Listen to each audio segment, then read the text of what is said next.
একবার আলোচনা হচ্ছে, ভীষণ তর্ক হচ্ছে, যিনি এআই লোক তিনি বলছেন এআই কনসিয়াস হতে পারে, আমি বলছি এআই কনসিয়াস হতে পারে না। সেই নিয়ে ঝগড়া হচ্ছে। ইতিমধ্যে যিনি খুব নামকরা কোয়ান্টাম থিওরিস্ট উনি এসে হাজির। তো তাকে আমি গীতার থেকে কিছু বলছি, জ্যোতিষামপি তজ্জ্যোতি তমসঃ পরমুচ্যতে। আমরা প্রতিদিন খণ্ডন ভববন্ধনে গাই জ্যোতির ও জ্যোতি উজ্জ্বল হৃদি কন্দর, একই কথা গীতার 13 অধ্যায়তে 17 নম্বর শ্লোকে আছে। হি বিকাম সো এক্সাইটেড। আমি একটা নমুনা দিচ্ছি কেমন এই নিয়ে আলোচনা হচ্ছে। হি বিকাম সো এক্সাইটেড। হ্যাঁ, উনি বলছেন আপনারা শ্রীকৃষ্ণ যেগুলো বলেছে জ্যোতি, লাইট অফ লাইট, তাকে আপনার চট করে কনসিয়াসনেস বলে কেন আপনারা ট্রান্সলেট করছেন?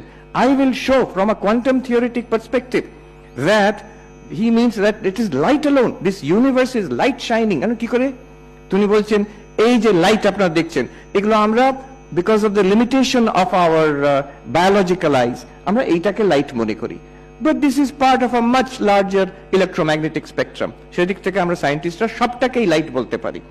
এবার ওনার যেটা ইন্টারপ্রিটেশন অফ কোয়ান্টাম থিওরি, উনি বলছেন এই সারা বিশ্ব ব্রহ্মাণ্ড হচ্ছে these are entities, এগুলো নিজের থেকে থাকে না independently, they all exist because of quantum interactions, আর এই quantum interactions are facilitated by this exchange of information. এই উনি বলছেন this universe is literally light shining. আপনাদের কৃষ্ণ যা বলেছেন literally true, আমি এটা প্রমাণ করে দিতে পারি। আপনাদের উপনিষদে যা বলা আছে you don't even have to translate that light means consciousness, আমরা করতে পারেন, but the fact is it makes sense to me. উনি বলছেন যে আমি কোয়ান্টাম থিওরি কথা বলি যখন আমাকে বারে বারে বলে, অনেকে লোক বলেছে আপনি এসব কথা বলছেন, আপনি নাগার্জুন পড়েছেন কখনো? আমি একদিন ভাবলাম এই নাগার্জুন কে দেখি তো, আমি পড়ে দেখলাম ইংরেজি ট্রান্সলেশনে। উনি বলছেন আমি অবাক হয়ে গেলাম, একজন বৌদ্ধ দার্শনিক 1800 বছর আগে ভারতবর্ষে ছিলেন, তিনি যে কথা বলে গেছেন ইন্টারডিপেন্ডেন্স, সেই আজকের যুগে আমি কোয়ান্টাম থিওরি থেকে latest cutting edge interpretation 21st সেঞ্চুরিতে দিচ্ছি। Same thing, I am saying the same thing which he has said 1800 years ago. Not that he knew quantum theory, not that he knew quantum theory.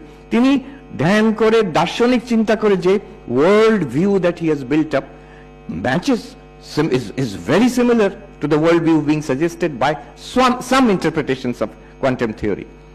হয়েও গেল তিনি সেই quantum theorist, তারপরে যিনি AI leading expert, আর তার মধ্যে আমার নামও ঢুকিয়ে দিয়েছে, একটা পেপার পাবলিশও করে দিল, 3 ওয়ার্ল্ড ভিউজ, অদ্বৈত বেদান্ত, প্রথমেই নাম দিয়েছে অদ্বৈত Vedanta, AI and quantum theory views of consciousness.